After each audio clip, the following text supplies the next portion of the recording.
la biografía de Francisco I. Madero, quien fue empresario, político, presidente de México y promulgador del Plan de San Luis, documento que marcó el inicio de la Revolución Mexicana. Pero, ¿quién fue Francisco I. Madero?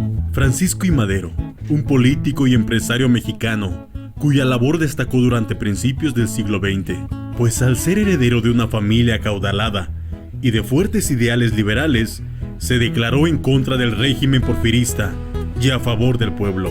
Debido a esto, el 5 de octubre de 1910 lanzó el Plan de San Luis, el cual es considerado como el punto de partida del movimiento armado conocido como la Revolución Mexicana y que llevó a Madero a la presidencia durante un breve periodo.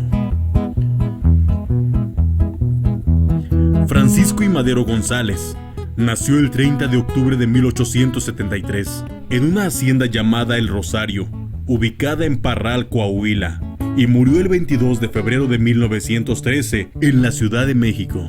Sus padres fueron Francisco Madero y Mercedes González. Madero provenía de una de las familias más ricas del país, que además tenía una gran tradición de apoyo a las ideas liberales. De hecho, el bisabuelo de Madero fue diputado del primer Congreso Constituyente de Coahuila y Texas. Por otra parte, su abuelo fue gobernador de Coahuila durante la presidencia de Manuel González y renunció a su cargo como protesta cuando Porfirio Díaz retomó el poder de forma fraudulenta. Madero fue educado en casa por profesores particulares hasta que a los 12 años entró al Colegio Jesuita de San Juan Nepomuceno en Saltillo. Después, estudió un tiempo en Estados Unidos y luego en el Liceo Versalles y en la Escuela de Altos Estudios Comerciales en París. Regresó a México en 1893 para hacerse cargo de las fincas y hacienda de su padre. Se estableció en San Pedro de las Colinas y desde ahí se dedicó a realizar acciones de beneficencia social como fundador de una escuela comercial. Años después, en 1901, se encargó de difundir el periódico de carácter anarquista llamado Regeneración. 4 años más tarde, inició formalmente su carrera política. Ese mismo año, fundó el Club Democrático Benito Juárez, del cual fue presidente. Además, para difundir las ideas del club, creó el periódico El Demócrata, posteriormente en octubre de 1908. Madero publicó la sucesión presidencial en 1910, el Partido Nacional Democrático. Meses después, en enero de 1909, fundó el Club Democrático Antirreeleccionista de San Pedro. Un mes más tarde, viajó a la Ciudad de México y junto con Roque Estrada, José Vasconcelos y otros, fundó el Centro Antirreeleccionista de México. Después, Madero junto con Félix F. Palavicini y Luis Cabrera recorrieron gran parte de la República para fundar clubes con sus ideales. Cuando el gobierno se dio cuenta del peligro que significaba este movimiento, decidieron arrestar a Francisco I. Madero. Este permaneció escondido hasta que fue aprehendido el 7 de junio en Monterrey. Mientras Madero era trasladado a San Luis Potosí, se celebraron las elecciones presidenciales de las cuales Porfirio Díaz resultó ilegítimamente ganador. Fue entonces cuando Madero, al ser puesto en libertad, optó por la lucha armada. Los primeros días de octubre escapó a San Antonio, Texas, y desde ahí publicó el Plan de San Luis.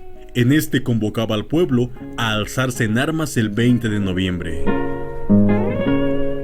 Sin embargo, no fue hasta el mes de febrero de 1911, una vez que la revolución ya estaba extendida en gran parte del territorio, cuando Madero atacó casas grandes en Chihuahua. Mientras tanto, Porfirio Díaz había renunciado al poder el 25 de mayo y había embarcado rumbo a París 6 días después. Por su parte, Madero entró triunfante a la Ciudad de México el 7 de junio. Poco tiempo después, Madero organizó el Partido Constitucional Progresista para participar en las siguientes elecciones. Cabe señalar que había propuesto como vicepresidente a José María Pino Suárez. Francisco I. Madero obtuvo la victoria y se convirtió en presidente el 6 de noviembre de 1911. Sin embargo, como no cumplió de inmediato con la promesa de la repartición agraria para los pueblos del sur, el 28 de noviembre de ese mismo año, Emiliano Zapata lanzó el Plan de Ayala. En este, se declaraba en contra del gobierno de Madero. Durante un tiempo, Madero logró contender a los opositores. Sin embargo, cuando el 9 de febrero de 1913 estalló una rebelión proveniente de la Escuela Militar de Aspirantes de Tlalpa, encabezado por Manuel Mondragón. Madero cometió el error de encargar la defensa a Victoriano Huerta. Ese mismo día, Huerta, Mondragón y Félix Díaz se aliaron y dieron un golpe de estado al gobierno de Madero. Fue así como durante el periodo conocido como la Decena Trágica, lograron derrocarlo e imponer en el cargo presidencial a Victoriano Huerta. Días después, el hermano de Francisco, Gustavo Amadero, fue brutalmente asesinado en la Ciudadela, Ciudad de México. 3 días más tarde, el 22 de febrero de 1913, con el pretexto de exiliarlos, Francisco I. Madero y José María Pino Suárez fueron emboscados y asesinados a sangre fría cerca del Palacio Lecumberri, en la Ciudad de México.